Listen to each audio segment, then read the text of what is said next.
I was at two law firms, Wilkie Farr and Milbank, and in those jobs I served the biggest private equity firms, the biggest banks. I learned a ton, and I worked with the best lawyers on the planet, in my opinion, at least in my practice area. And I learned as much as I could in 3 years, but these work environments are grueling. I won't sugarcoat it. I don't think it's as bad as investment banking, but it's very bad. And I had lost control of my life, and I wasn't sleeping or exercising. And I was like, for what? Like, it's just a salary. I don't own this law firm. What am I really getting out of this? Am I going to be a partner? Like, are they going to help me get clients? And I had a few experiences that totally changed my perspective on big law, which is I had a friend who said, I can throw you a deal if you want to bring it into your firm. But it wasn't the biggest deal ever. This was a young guy. So I tried to bring it to the partners, and it just wasn't big enough for them. And it wasn't a good fit in terms of pricing and what I was bringing to the table. And that's what so many young lawyers deal with, is they do have at least a little bit of rainmaking capacity. Like, they could have a practice if they really put themselves out there, but not at the price levels of the big firms. And that's what ruins them, because there's people who are like, I know you, you're great, we want to work with you, but if you're at this huge firm, we have to pay those rates, and we simply won't do that. So after all that, I went on my own. I priced things the way I think they should be priced. I served the clients the way I like to serve them.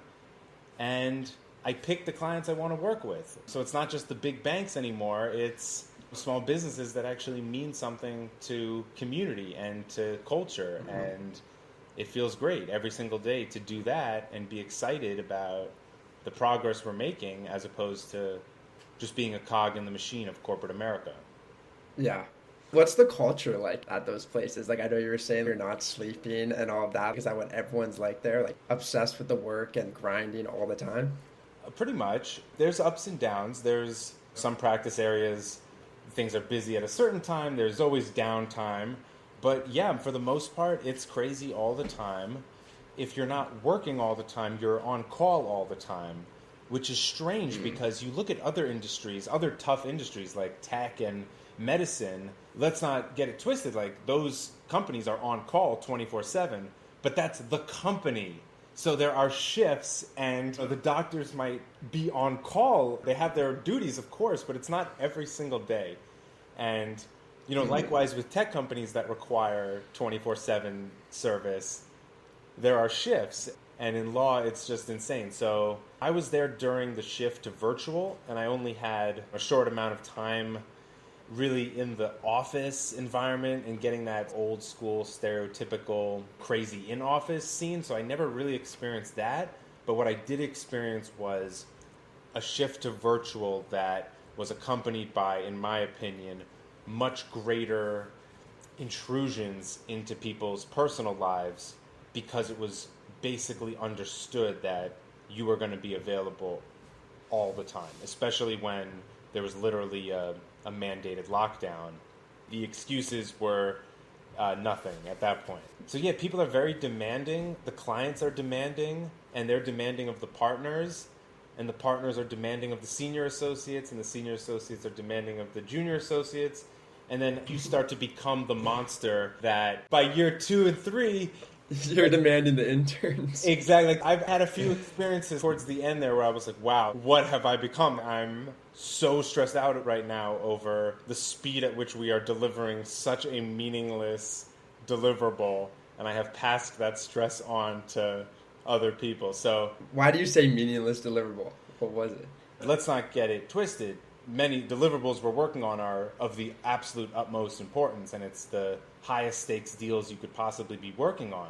But that doesn't mean that every little piece of it, every little document along the way, every little signature page necessarily needs to be done right away. Now, when something needs to be done right away, of course, we're doing it right away. And that applies even now as a small firm. But when something doesn't need to be done right away, we don't want to have fake fire drills constantly, where in the chain of this needs to be done, the fact of the urgency gets lost and people are being urgent for no reason, and we're manufacturing stress at a certain point.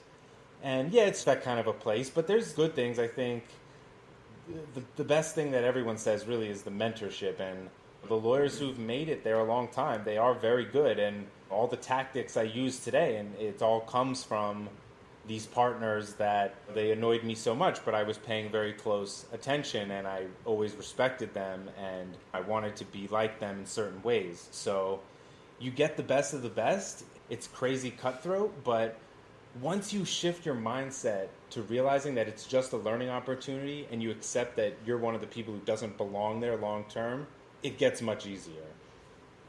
Yeah, for sure.